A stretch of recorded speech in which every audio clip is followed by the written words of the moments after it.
How you going, guys? Here for another episode of The Mo Knows. I'm Jono and this is The Mo. So we had a great question come in from Maddie. Thanks Maddie for that one. About how to use a weightlifting belt and when to use it. So it's a great question. It's probably going to be a bit controversial because some people swear by them, some people don't use them at all, and some people use them, in my opinion, correctly. So, how do we use a weightlifting belt? That's pretty easy. We've got two types of belts here. We've got one like this. It's just a nice easy belt style. You just do it up like a belt. It's pretty simple. Just put it on. Just like that. So we don't have to do it nice and tight. So that's how we'd use it. We put it there. Pretty easy, pretty easy. So this is one style of belt. As you can see, it's quite hard to get off. Another style of belt. This is a actual powerlifting one, a Beast Genesis one from Kath, the Axe. She's happily lent this to me today to film this video, so I do appreciate that, Kath. So it is actually a lever felt one. So put it in the holes, get in the right position, we lever it. So then we've got it in that position. She's got it measured out for her, obviously not for me. But the best thing about that one, you could see that pincer one was actually quite hard to get off because it got stuck. This one, quite easy to get off. And then it's relaxed there, then we can do it back up. So, that's it. That's the big thing. All right, let me just take those off. So that's how we use them there, Maddie. That's how we use them. Now the big question is, when should we use them? Now Kath, I just said Kath, she does powerlifting. That is a 13 mil Australian approved weightlifting belt because she does powerlifting.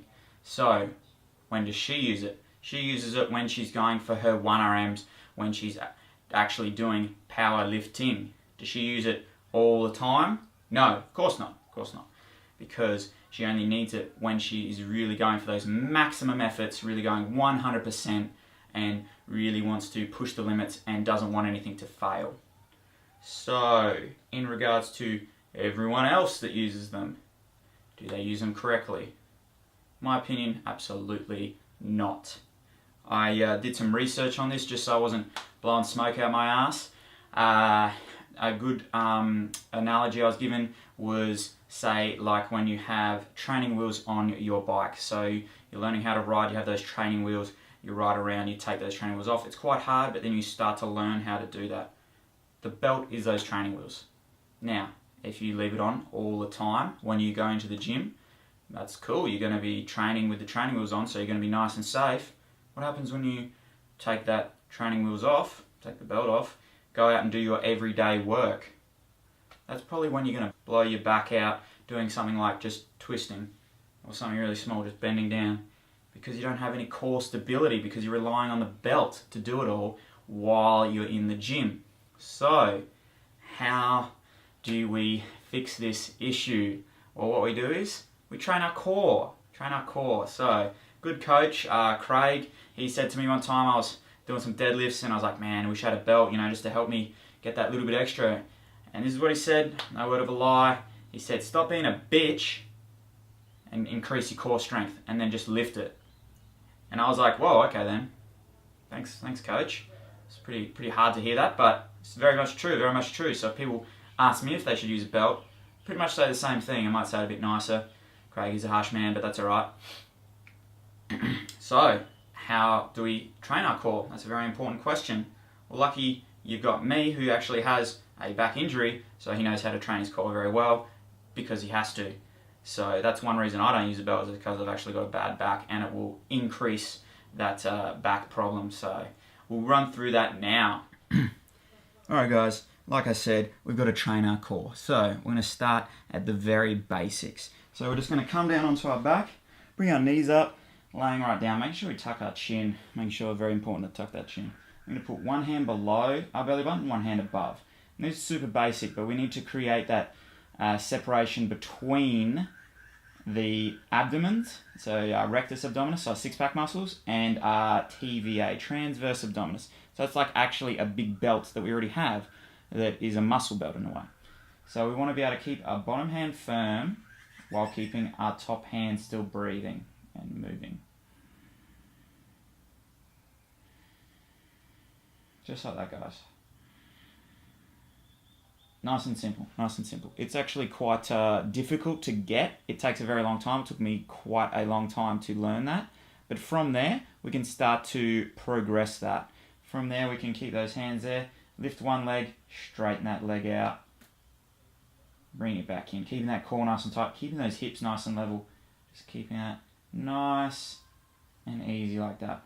So that's nice and basic. That's very low level. You might be past that, that's fine. So then we bring it up into tabletop position. So we come up into this position. So even just holding this position can be quite a challenge, because as soon as we lift those legs up, that TVA, that bottom part of our core, has to engage. From there, we can do things like heel taps, just alternating, or we can go further out, extending that leg out all the way, coming back, making sure that that back's nice and flat under there. From there, we can even lift our head and shoulders up, creating a bit more of a sort of like a hollow position, and that can work it quite well. So that is sort of that level 2, and that's where a lot of people would probably very much benefit to start at, because that is a very good core exercise. You do that, I'm sure all of your lifts would increase. From there, we can start to flipping it over into more of a bird dog. So coming into this kneeling position, making sure our hands are underneath our shoulders, our knees are underneath our hips, and we're just going to go opposite hand, opposite leg.